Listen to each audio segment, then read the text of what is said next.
Hello students, this is question from chapter AP Arithmetic Progression. Find SP if Sn equal to n square p and Sm equal to m square p where Sn denotes the sum of n terms of AP.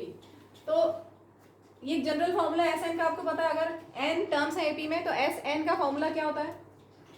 Sn होता है n by 2a plus n minus 1 into d.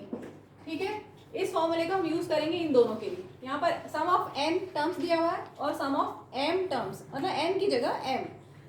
ठीक है, तो Sn equal to n square p अगर हम रखें for Sn equal to n square p, मतलब Sn की जगह आप क्या पुट करोगे, n square p equal to n by 2a plus n minus 1 into d. ठीक है, यहाँ ध्यान से देखो, एक n से कैंसिल हो जाएगा. ठीक है, एक n से कैंसिल, 2 की हम साइड चेंज कर सकते हैं. So we can write 2np equal to 2a plus n minus 1 into d. Let this be equation 1. Same ऐसे ही अब हम लेंगे Sm के लिए. For Sm equal to m square p, formula लगाते हैं Sn का.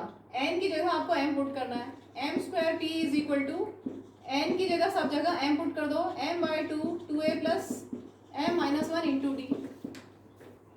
एक m से एक m कैंसिल, 2 की साइड चेंज करोगे, 2mp equal to 2a plus m minus 1 into D.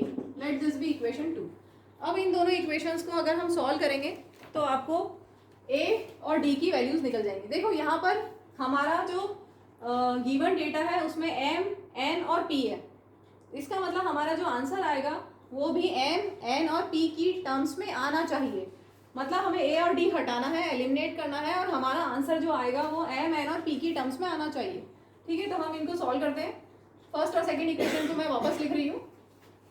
2np equal to 2a plus n minus 1 into d, first equation. Second equation is 2mp equal to 2a plus m minus 1 into d. Subtract अगर हम करेंगे तो क्या होगा, a eliminate हो जाएगा.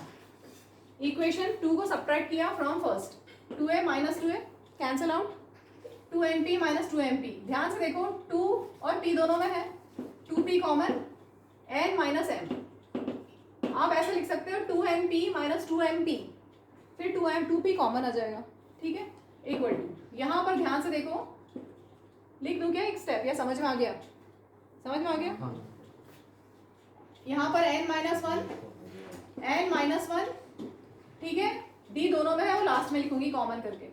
n minus 1, उसके बाद माइनस ऑफ दिस क्या होगा, माइनस m और प्लस 1. ठीक है, और d कॉमन है. माइनस 1 प्लस 1 कैंसिल हो गया, so 2p into n minus m equal to, यहाँ पर आया n minus m into d. ठीक है, अब आपको क्लियरली दिख रहा है क्या कैंसिल हो गया, n माइनस m दोनों साइड में है, कैंसिल हो गया. तो d हमें मिल गया 2p. d हमें चाहिए, d को हमें हटाना है ना, क्योंकि हम जो फाइंड करने वाले हैं उसमें d नहीं चाहिए हमें, तो d हमें मिल गया इन टर्म्स ऑफ p. इसको हम आगे यूज करेंगे. अब फर्स्ट या सेकंड इक्वेशन में d की वैल्यू 2p पुट करके a निकाल लेते हैं. तो मैं इक्वेशन 1 ले रही हूँ, इक्वेशन 3. इक्वेशन 1 में 2np equal to 2a plus n minus 1 into d. D कितना है, 2p. पूरे में 2 है, यहाँ 2, यहाँ 2, यहाँ 2 कॉमन करके कैंसिल कर दें.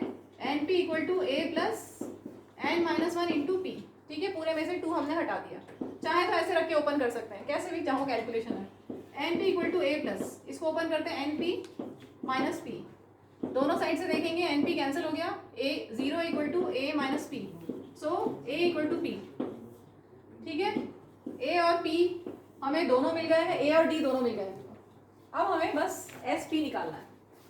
sp क्या होगा, sp फॉर्मूला वही sn का, जो sn का फॉर्मूला है वहाँ n की जगह आपको p पुट करना है.